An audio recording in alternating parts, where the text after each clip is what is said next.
tugenda mu maaso njagala okugamba nti gwe mukwano gwange ayina owooluganda lwo ayina owooluzungu lwo ayina oluswayiri lwo olunyankole lwo wa eri olina gwemanyi juba jini bantu bangi bannayuganda gye bali bangi nga munno ali close mulinayo kano waneno ku vision group tulina bambi abaana nga balinayo baganda baabwe balinayo bamama baabwe nga naye amasimu gavaako naye ekikyaliyo lwe lutalo oli wakati wa terevu wakati wani Machar ne Salva Kiir kati buuza nti kiki ekiriyo omanyize gye nva bulidde kika mbeerayo buli wabulamu bwoti mbeera gondi juba internet ku mawulire ku bugezi manya gasomera ku bukedde n'ogamanya agaliyo obeeranga yokko era nga munaye tugamba nti Salva Kiir munyiivu nnyo agamba nti American yandibanga yeekobana neono Machar jukira Machar yali vice we oshegere kati agamba beekobana lwaki anti agamba lwaki bwe bajja okuteeseganya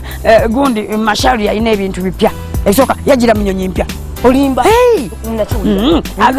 Salva Kiir agenda okulingiza ati muzigometa muningizanyi alaba ebyokulwanyisa bipya naga abo beekoba alijjeewo amangu naga bano bali batya bandi bababi naye naga agenda magazine Amerika atagenda mukubaata atya baba balina bipya Amerika hajukira Amerika ina nebya silencer Amerika yana nkunyumizeko Amerika yana nyonyi yevuga ngati mulimu muntu jukira taba abantu bayo yevuga yokka nenonya wali abazibu kati jukira walona abazungu abaziwereza kati mwe mwali Amerika munyiga remote mbanga ne mu Amerika nayo yekulanyisa sabiri nzima sijja kulimba tonimbya bana embaga manti esegula mirambo abantu bafa kati bagenda ne bagiramuza bate kibategeza mu ekyo nto bafuzi bo mirambo gye kugamba ensi egula mirambo kugamba bano bafa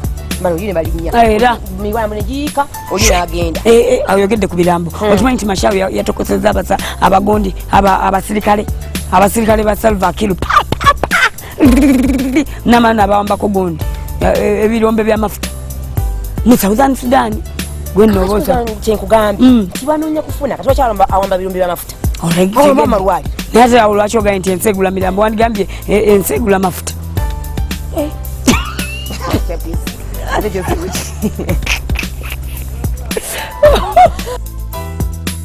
basaba ne banyabo abatulaba tukomawona akawaira akantu ako Beera Bulindaala ne Prosper Nantime kajjudde biki emize bannange tulina emize buli muntu alina ogugwe ate mwana wattu omanya nti omuntu oyo agulina okyogedde olaba oli wansaba obukowekowe nemanya abantu basabi nakyo kyogedde nkole ki ate ku Prosper Nantime kati gende tulabe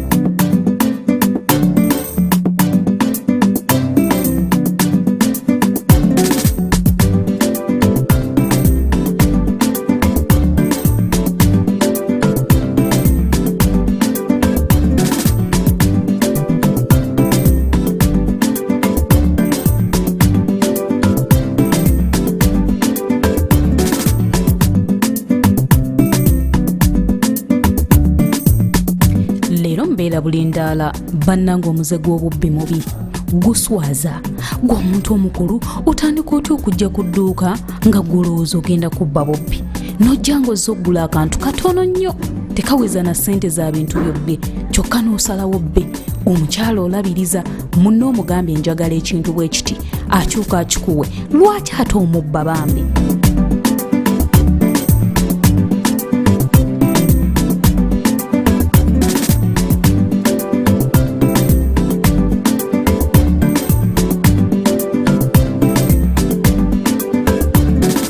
wattu akulabye ng'omukyala okaalakaala n'akaveera olw'okuba omaze okubba otambula ogende omukozese loosi bannanga obubbi bubi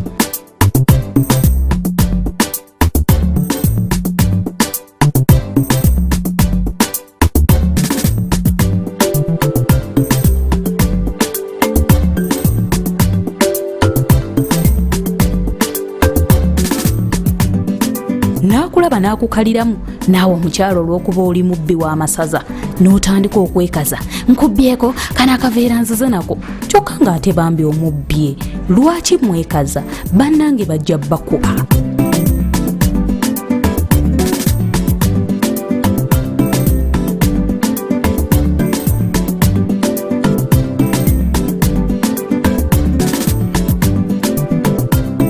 Mulekere obubbi. Ate omuze guno gusinga mu bakyala. Abakyala mulina omuze gw'okujja n'obusente obutono ne mulowooza nti ebintu bye mwagala mujja bifuna ku maduuka ga bannammwe mutandika okubba ng'omwana ow'obuwala. Kyokka ekyewuunyisa ng'oyambaddeko na bulungi era oli nga bw'akuba akulabye alowooza nti oli wa buvunaanyizibwa. Bannange mweddeko.